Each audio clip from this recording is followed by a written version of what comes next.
आप सभी का स्वागत है आपके अपने चैनल ओम नॉलेज में। लास्ट वीडियो में हमने डिस्कस किया था कि डिफरेंट सोर्स ट्रांसफॉर्मेशन हम कैसे कर सकते हैं। आज हम जो डिस्कस करने वाले हैं वो है किरचॉफ्स लॉ। किरचॉफ्स ने बेसिकली दो लॉ दिए थे जिनको हम किरचॉफ्स फर्स्ट लॉ और किरचॉफ्स सेकेंड लॉ के नाम से जानते हैं। जो किरचॉफ का फर्स्ट लॉ है उसका स्टेटमेंट क्या कहता है, वो बेसिकली इनकमिंग और आउटगोइंग करंट्स को रिलेट करता है।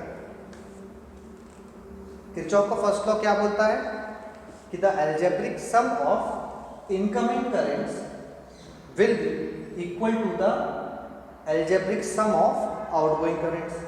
मतलब किसी भी जंक्शन पॉइंट पर जितना करंट आ रहा है उतना ही करंट उस जंक्शन पॉइंट से बाहर की तरफ चला जाएगा। ठीक है, तो यदि मैं इससे जंक्शन पॉइंट मान रहा हूं तो यहां पर हम देख रहे हैं I1, I2, I3 क्या है, इनकमिंग करंट्स है, और I4 और I5 क्या है, आउटगोइंग करंट्स है। तो यहां पर इनकमिंग करंट्स क्या हो जाएंगे, ऐड, और आउटगोइंग करंट्स क्या हो जाएंगे, ऐड, और दोनों का अलजेब्रिक सम कितना आएगा, 0। तो यहां हम देख सकते हैं इनकमिंग करंट माइनस क्या करती है, डायरेक्शन अपोजिट है, तो आउटगोइंग करंट, यानी कि यहां पर एक एजम्पशन है कि इनकमिंग को हम क्या ले रहे हैं,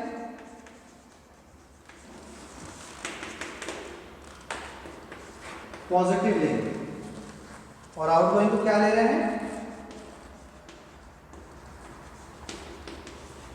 नेगेटिव ले रहे हैं।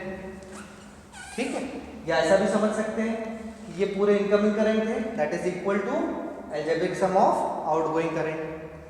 ठीक, चलिए अब यहां पर इस एजम्पशन को हम उल्टा भी ले सकते हैं, यानी कि इनकमिंग को नेगेटिव और आउटगोइंग को पॉजिटिव। उस केस में क्या हो जाएगा, इनकमिंग कौन कौन है, I1, I2 और I3, तो ये तीनों क्या हो जाएंगे, नेगेटिव।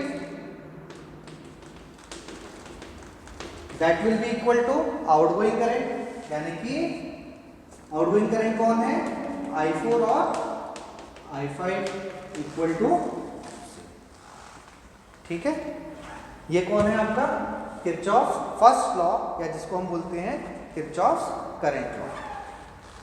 और किरचॉफ फर्स्ट लॉ जो है वो बेस्ड है law of conservation of charge पर बेस्ड। ठीक है, चलिए नेक्स्ट है आपका किरचॉफ्स वोल्टेज लॉ।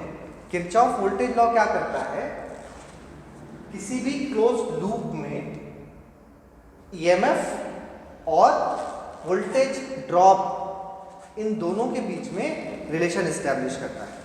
कैसे करता है, तो किरचॉफ वोल्टेज लॉ क्या बोलता है कि किसी भी क्लोज लूप में जितना भी ईएमएफ है उसका अलजेब्रिक सम क्या होगा, वोल्टेज ड्रॉप के अलजेब्रिक सम के इक्वल एंड अपोजिट होगा। यानी कि हम क्या कर रहे हैं, summation of EMF plus summation of I into R क्या होता है, वोल्टेज ड्रॉप। तो वोल्टेज ड्रॉप का समेशन किसके बराबर हो रहा है, सर्किट में ईएमएफ जितना भी प्रोड्यूस हो रहा है उसके इक्वल हो रहा है। ये कौन सा लॉ है, ये कौन सा लॉ है, किरचॉफ वोल्टेज लॉ। ठीक है, सिंपल स्टेटमेंट है इसका केसीएल का कि द अलजेब्रिक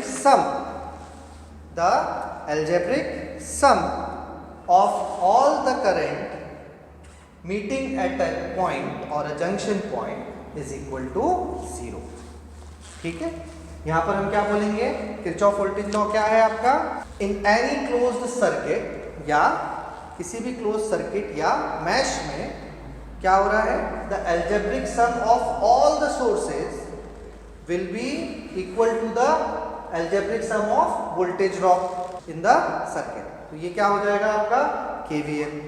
ठीक है, चलिए नेक्स्ट जो हम आज डिस्कस करेंगे, नेक्स्ट टॉपिक क्या है, सीरीज एंड पैरेलल रेजिस्टेंसेस। तो सीरीज एंड पैरेलल रेजिस्टेंसेस आपने स्कूल में भी पढ़ा हुआ है। क्या करते हैं हम कि यहाँ पर एक रेजिस्टेंस लगा हुआ है, दूसरा रेजिस्टेंस लगा हुआ है, क्या हो रहा है, R1 और R2 कनेक्टेड है, कैसे, सीरीज में। तो यहां पर इस पॉइंट ए और पॉइंट बी पॉइंट ए और पॉइंट बी के अक्रॉस टोटल रेजिस्टेंस कितना हो जाएगा, R A B, that is equal to R1 plus R2, that is equal to R1 plus R2। ठीक है, ऐसे ही यदि 3 रेजिस्टेंसेस लगे हों तो क्या होगा,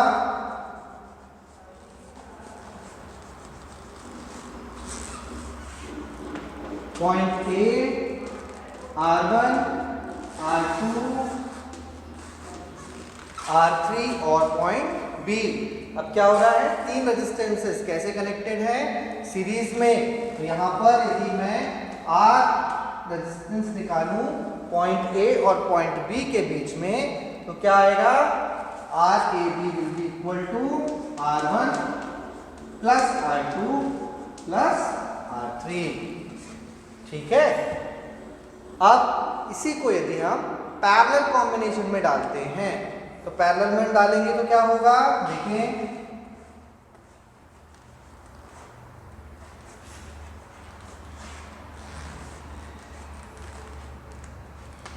पॉइंट ए पॉइंट बी, ये आपका R1 ये आपका R2। तो R1 और R2 में अब क्या हो रहा है, देखिए जरा, यदि मैं अब निकालता हूं R A B will be equal to, क्या आ जाएगा, पैरेलल है तो R1 R2 upon R1 plus R2। ये कैसे आया, स्कूल में आपने कुछ इस तरीके से पढ़ा होगा, 1 upon R equivalent is equal to 1 upon R1 plus 1 upon R2। ठीक है, यहाँ पर आप क्या करेंगे, एलसीएम ले लेंगे तो 1 upon R equivalent is equal to R1 R2, यहाँ पर बचा R2, यहाँ पर बचेगा R1, इसको आप ऊपर ले जाएंगे तो ये हो जाएगा R equivalent is equal to R1 R2 upon, इनको शफल करके लिख देंगे तो आएगा R1 प्लस R2। ये वाला फॉर्मूला और ये वाला फॉर्मूला सेम है। ठीक है, चलिए, ये क्या हुआ आपका पैरेलल कॉम्बिनेशन।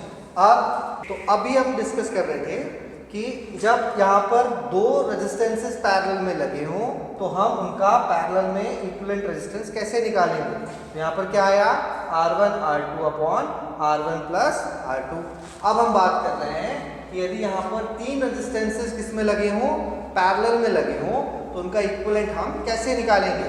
तो यहाँ पर आएगा R1 R2 R3, तीनों रेजिस्टेंसेस का मल्टीप्लिकेशन डिवाइड बाय क्या हो जाना चाहिए, यहाँ पर क्या था, R1 प्लस R2 प्लस क्या आ जाएगा, R3 आएगा, क्या बिल्कुल नहीं आएगा। क्यों नहीं आएगा, क्योंकि यहाँ पर R1 R2 R3 नहीं आना, यहाँ पर क्या आएगा, कॉम्बिनेशन आएगा किन्हीं भी दो का, R1 R2 plus R2 R3 plus R3 R1, combination of 2 resistances हो जाएगा। इस फॉर्मूले को आप जब यूज करेंगे तब ये चीज आपको समझ आएगी क्लैरिटी से। अब यहां पर हम मानते हैं कि यदि 4 हो जाएं तो क्या होगा, 4 रेजिस्टेंसेस हो जाएं तो क्या होगा, यहाँ पर R1 R2 R3 R4, यहाँ पर A यहाँ पर B। अब जो होगा इक्विवेलेंट रेजिस्टेंस वो क्या आएगा, इन चारों का मल्टीप्लिकेशन डिवाइड बाय, यहां पर 2 का कॉम्बिनेशन था, अब कितने का होगा, 3 का कॉम्बिनेशन हो जाएगा, R1 R2 R3 plus R2 R3 R4 plus R3 R4 R1 plus R4 R1 R2। ठीक है, तो यहां पर क्या हो गया, कॉम्बिनेशन ऑफ 3 रेजिस्टेंसेस। ऐसे ही आप जितने कॉम्बिनेशन बनाना चाहें आप बना सकते हैं। यहां पर ध्यान देने वाली बात जो है उस पर आते हैं। सीरीज सर्किट में ये पॉइंट बिल्कुल नोट कर लेंगे, सीरीज सर्किट में हमेशा वोल्टेज डिवाइड होता है, करंट सेम होता है, यानी कि यहां पर जो होगा करंट सेम है, करंट I रहेगा, वोल्टेज का डिवीजन हो जाएगा, यहां पर V1 और इसके अक्रॉस V2। ठीक बात है। पैरेलल सर्किट के अंदर में क्या हो रहा है, वोल्टेज सेम रहेगा लेकिन करंट डिवाइड हो रहा है। यहां पर आप देखें, यदि यहां पर टोटल करंट I है तो यहां पर करंट I1 आएगा, यहां पर करंट I2 आएगा। और यहां की बात करूं तो टोटल करंट यदि I है तो यहां पर करंट I1, यहां पर I2 और यहां पर I3 आएगा। ठीक है। इनके अक्रॉस जो वोल्टेज है वो सेम रहेगा। ठीक, तो ये हमने जो पढ़ा, क्या पढ़ा कि सीरीज एंड पैरेलल रेजिस्टेंसेस हम कैसे सॉल्व कर सकते हैं, कैसे हम देख सकते हैं। अब हम इसका एक छोटा सा न्यूमेरिकल एग्जांपल ले लेते हैं। यहां पर दो रेजिस्टेंसेस दिए हुए हैं, एक की वैल्यू है 10, एक की वैल्यू है 5। आपको बोल रहा है कि calculate the equivalent resistance between the point A and B। तो क्या करेंगे, हमको क्या निकालना है, इक्विवेलेंट रेजिस्टेंस निकालना है। RAB किनके बीच में है, A और B के बीच में है। कितने रेजिस्टेंसेस लगे हुए हैं, 2।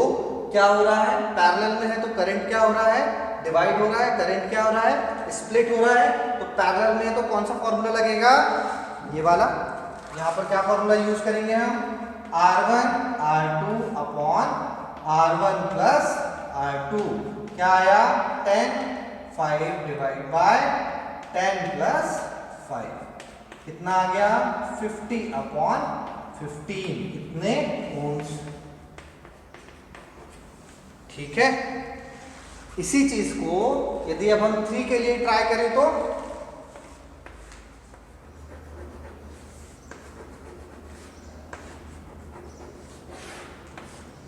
अब आपको क्वेश्चन में क्या दिया हुआ है कि calculate the equivalent resistance between the point A and point B।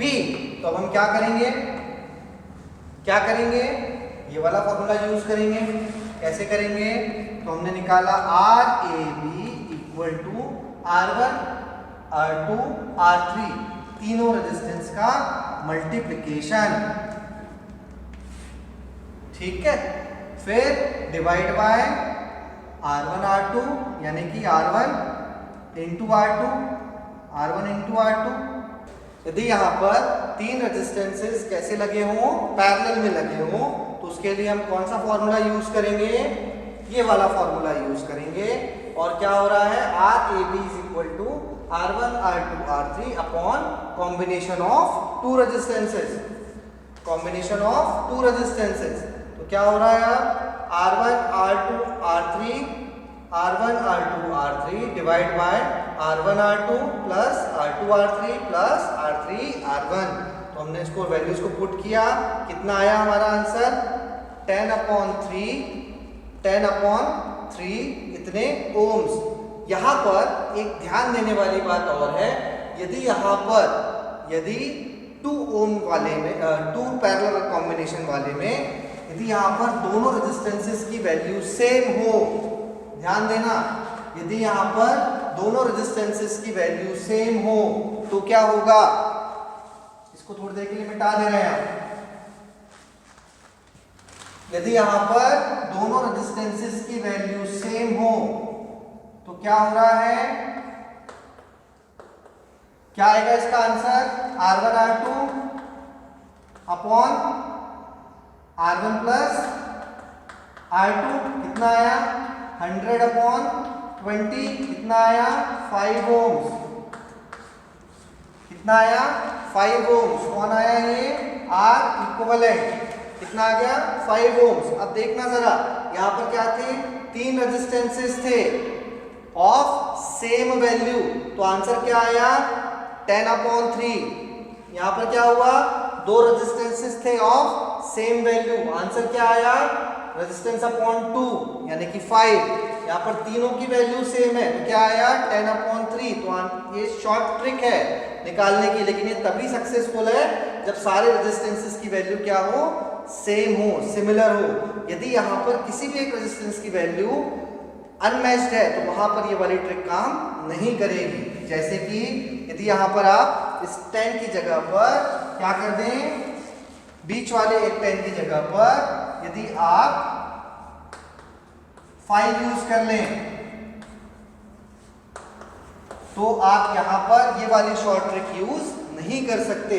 In this case आपको प्रॉपर जो मेथड है यानी कि R1 R2 R3 divide by R1 R2 plus R2 R3 plus R3 R1, इसी से आपको सॉल्व करना होगा। यहां पर शॉर्ट ट्रिक नहीं चल सकती है।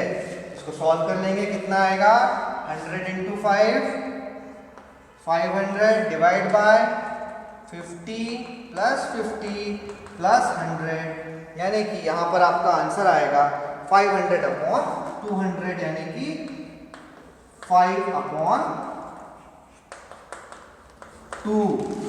ये बिल्कुल ध्यान रखना, यदि ये वैल्यू सिमिलर है तो ये ट्रिक काम करेगी कि रेजिस्टेंस अपॉन 3 या रेजिस्टेंस अपॉन 2 के केस में 2, यदि 4 हो जाएंगे तो क्या करेंगे रेजिस्टेंस अपॉन 4, क्योंकि 4 सिमिलर वैल्यू के लगे हुए हैं। लेकिन यदि 4 सिमिलर नहीं है, डिसिमिलर वैल्यू के रेजिस्टेंसेस हैं, तो ये शॉर्ट ट्रिक काम नहीं करेगी बिल्कुल भी। ठीक है, यहाँ पर नॉर्मल मेथड से ही आपको प्रोसीड करना होगा। ठीक, चलिए आज हमने जो डिस्कस किया है उसको हम वापस से एक बार रिपीट कर ले रहे हैं। सबसे पहले हमने क्या डिस्कस किया, Kirchhoff current law. Kirchhoff current law में क्या बात की कि किरचॉफ ने क्या कहा फर्स्ट लॉ में कि algebraic sum of all the currents meeting at a point और a junction point is equal to 0, यानी कि जो इनकमिंग करंट है that is equal to outgoing current. जितना करंट अंदर आएगा उतना ही करंट बाहर जाएगा। ठीक है, दूसरा हमने डिस्कस किया कौन सा, केवीएल यानी कि किरचॉफ वोल्टेज लॉ या कि किरचॉफ का सेकंड जो लॉ कहलाता है वो। उसमें हमने क्या डिस्कस किया कि किसी भी क्लोज्ड लूप में, किसी भी बंद परिपथ में जो ईएमएफ्स है, ईएमएफ का टोटल है, ईएमएफ के अलजेब्रिक सम है, that is will be equal to the voltage drop across the loop. ठीक है, तो जो टोटल ईएमएफ आएगा उसका भी इक्वल कितना आएगा, 0 आएगा। ये किसने कहा, किरचॉफ का सेकेंड लॉ। फिर हमने डिस्कस किया series and parallel combination of resistances. इसमें हमने क्या डिस्कस किया, यदि दो रेजिस्टेंसेस सीरीज में कनेक्टेड हैं तो उनका टोटल कैसे निकलेगा, R1 प्लस R2 कर देंगे सिंपल। यदि दो की जगह 3 रेजिस्टेंसेस होंगे तो क्या करेंगे, R1 plus R2 plus R3 कर देंगे हम। यदि यही चीज पैरेलल में आ जाए तो क्या होगा, बेसिक फॉर्मूला होता है R equal to 1 upon R equal is equal to 1 upon R1 plus 1 upon R2। Solve करने के बाद ये आपको आंसर मिल जाता है। ठीक है, अब यदि यही चीज 3 के कंपोनेंट के लिए हो तो क्या होगा, सेम प्रोसेस से यहाँ पर हम क्या करेंगे, R1 R2 R3 divide bye combination of 2 resistances. 4 के लिए भी हमने देखा था कि 4 में क्या होगा, चारों रेजिस्टेंस का multiplication divide by combination of any 3 resistances. ठीक है, अब फिर हमने एक न्यूमेरिकल एग्जांपल देखा, यदि 2 रेजिस्टेंसेस दिए हों पैरेलल में तो उनको हम कैसे सॉल्व करेंगे, R1 R2 upon R1 plus R2। एक शॉर्ट ट्रिक भी देखी हमने, कौन सी, यदि दोनों रेजिस्टेंसेस की वैल्यू सिमिलर है तो वहां पर क्या होगा, यदि 2 रेजिस्टेंसेस लगे हैं तो रेजिस्टेंस अपॉन 2 कर देंगे तो क्या होगा, आपका आंसर आ जाएगा। यदि वहां पर 3 रेजिस्टेंसेस दिए हैं सेम वैल्यू के तो दिस वैल्यू डिवाइड बाय 3 कर देंगे तो क्या आ जाएगा, आपका आंसर आ जाएगा। लेकिन इसी क्वेश्चन में यदि यहाँ पर रेजिस्टेंसेस की वैल्यू डिसिमिलर हो तो आपका आंसर शॉर्ट ट्रिक से नहीं आ सकता। इस केस में क्या करना पड़ेगा, प्रॉपर प्रोसीजर फॉलो करना पड़ेगा। R equivalent is equal to R1 R2 R3 divide by R1 R2 plus R2 R3 plus R3 R1 से सॉल्व करके हम फिर आंसर ला सकते हैं। ठीक है, अब ये वाला टॉपिक यहाँ पर खत्म होता है। प्रैक्टिस के लिए क्वेश्चन आप लिख सकते हैं कि सॉल्व या calculate the value of equivalent resistances for given resistances of given value of resistances. R1 दिया है 10 ओम, R2 दिया है 5 ओम, नंबर 2 R1 दिया हुआ है आपका 7.5 ओम, R2 दिया हुआ है 1 किलो ओम, थर्ड R1 दिया हुआ है 750 ओम्स, R2 दिया हुआ है 200 ओम्स, R3 दिया हुआ है 50 ओम्स। नंबर 4 क्वेश्चन, R1 दिया हुआ है 1 ओम, R2 दिया हुआ है 8 ओम्स, R3 दिया हुआ है 15 ओम्स। नंबर 5 क्वेश्चन आपको दिया हुआ है R1 is equal to 20 ohms, R2 is equal to 20 ohms, R3 is equal to 50 ohms और R4 is equal to 50 ohms. ठीक है। 6th और लास्ट क्वेश्चन दिया हुआ है, ये डायग्राम बना हुआ है।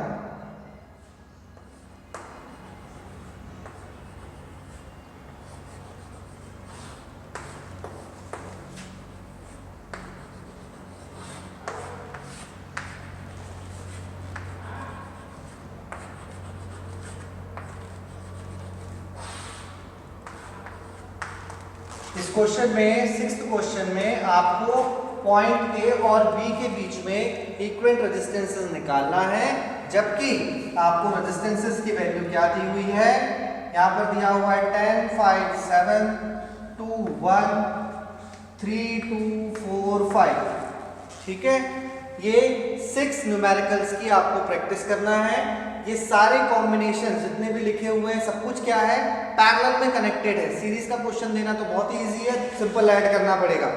सीरीज में नहीं है, सारे के सारे कॉम्बिनेशंस क्या हैं, पैरेलल में है। तो इनके डायग्राम, इसका डायग्राम कुछ ऐसा बनेगा, सिर्फ इसका डायग्राम भी वैसा ही है। इसमें 3 कंपोनेंट है, 3 वाला सेक्शन, इसमें भी 3 कंपोनेंट है, 3 वाला सेक्शन।